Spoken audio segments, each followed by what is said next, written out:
C'est parti. Et voici la dernière conférence de ce cycle Mobility Show et on termine par un duo de choc avec Toyota et Seat Mo. On va évoquer effectivement deux exemples de constructeurs qui s'ouvrent à la mobilité. À ma gauche, Virginie Morlaes qui représente Toyota et le groupe GCA. Bonjour. Bonjour, bonjour. Et merci de nous rejoindre. Et puis il y a un habitué qui a déjà participé à une conférence au moins sur Mobility Show, c'est Francisco da Silveira. Vous représentez donc le groupe Boussac et puis donc Seat Mo, c'est donc une composante liée à la mobilité. On va commencer avec vous Francisco, parce qu'effectivement on a pu lire dans la presse, et je crois que ce point est explicité lors du salon de Barcelone par le grand patron lui-même de Seat, c'est qu'en fait la marque Seat va plutôt s'orienter vers la nouvelle mobilité. Exactement, Seat depuis l'année dernière a lancé le scooter Seat Mo et donc à la longue sera 100% dédié aux petites mobilités, si je puis me permettre, donc scooter, trottinette et ce type de véhicule justement, donc pour laisser à peu près après les voitures. Alors c'est une petite révolution quand même, parce que c'est pas tous les jours qu'un constructeur qui depuis quand même des décennies fait des voitures se dit bon finalement je vais peut-être arrêter et puis explorer les nouvelles mobilités. Oui, effectivement, on essaye de s'adapter en fait à ce qui se passe aujourd'hui, c'est-à-dire que de moins en moins de voitures dans les villes et on essaye d'avoir de plus en plus d'électriques. Donc justement Seat surfe sur la vague et se lance justement dans ce type de mobilité. Merci. Alors Virginie, donc chez Toyota, il y a donc en fait une marque qui existe en propre qui s'appelle Kinto pour justement adresser cette nouvelle forme de mobilité. Effectivement, Kinto est notre loueur longue durée, donc c'est un vrai loueur, au même titre que pourrait l'être Arval, ALD ou tous ces grands groupes, mais il appartient à Toyota et Lexus. Donc Kinto aujourd'hui se développe essentiellement sur de la location longue durée, donc flexible et tout compris avec la maintenance, qui s'appelle Kinto One. Le groupe Kinto va se diviser, aujourd'hui on est en phase pilote sur 3 gros items.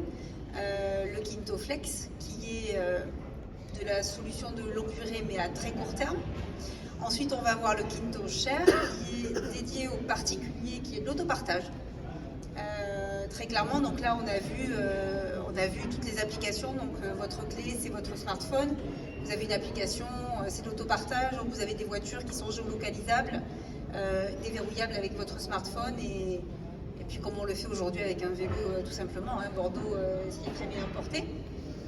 Et vous avez aussi le Kinto Join qui lui est clairement la même chose mais pour les entreprises. Donc là, les solutions de mobilité de demain, on est en plein dedans.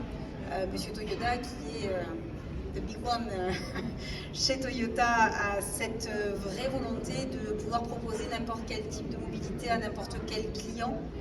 Toyota, aujourd'hui, vous avez besoin d'un camion parce que vous déménagez, demain d'une petite citadine et après-demain d'un cargo vélo.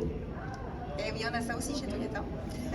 Donc tout ça, voilà. Tout ça d'un clic. Et tout ça d'un clic sur le téléphone. Donc, alors c'est la promesse, les choses sont en train de se mettre en place justement progressivement. Oui. Aujourd'hui, seul Kinto One est utilisable à 100% et fonctionne déjà depuis 4 ans. Les autres sont vraiment en phase pilote et devraient pas tarder à être proposés à nos clients particuliers et professionnels. Merci pour ce tour d'horizon. Alors chez Seat, je me souviens qu'il y a quelques temps, en fait, on pouvait, lors d'un leasing, sur une même mensualité, avoir plusieurs types de véhicules.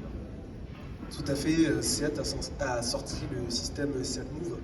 Donc vous aviez une voiture, un scooter et une trottinette donc pour la mensualité, ce qui permettait en fait de partager avec toute la famille, donc une trottinette pour l'enfant, un scooter pour monsieur ou madame, et puis la voiture pour les plus longs trajets.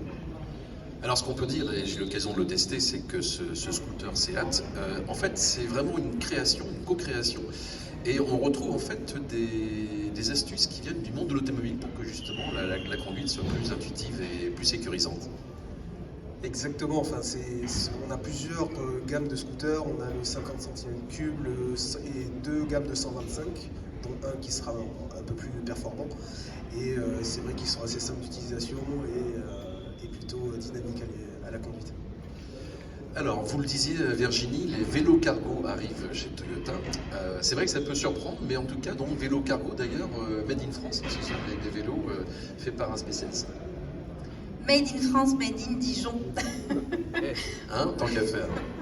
Non, on est plutôt très satisfait de cette nouvelle mobilité qui effectivement va fleurir un peu dans nos villes. Les clients de passage ont été assez surpris de voir vélo cargo déjà proposé chez Toyota. Ils ont demandé si c'était un vélo cargo hybride, non, c'est ça? Alors, on aurait pu, mais c'est vrai que dans les centres-villes, le tout électrique a clairement sa place et là effectivement, ça prend du sens sur ce type-là de mobilité, donc c'est vrai que c'est très complémentaire. Nous, on est plutôt connus et reconnus pour nos hybrides essence électrique. Aujourd'hui, depuis quelques années, on développe l'hybride hydrogène. Donc il y a beaucoup de choses qui sont en train de se passer sur les poids lourds. Voilà, on commence à être très présent sur l'hybride hydrogène et chez nous, c'est déjà commercialisé depuis des années. En France, 2018. Ailleurs, déjà depuis 2013, donc ça commence à faire. Alors ces vélos cargo, pour des distributeurs de voitures, ça doit faire quand même bizarre pour vous d'exposer des vélos dans le showroom. Oui, c'est un peu curieux, mais en même temps, on a un métier qui est complètement changeant. Personnellement, ça fait 19 ans que je travaille pour Toyota et Lexus. J'ai vu mon métier évoluer d'une manière assez folle. Donc je me dis, allez, pourquoi pas des vélos?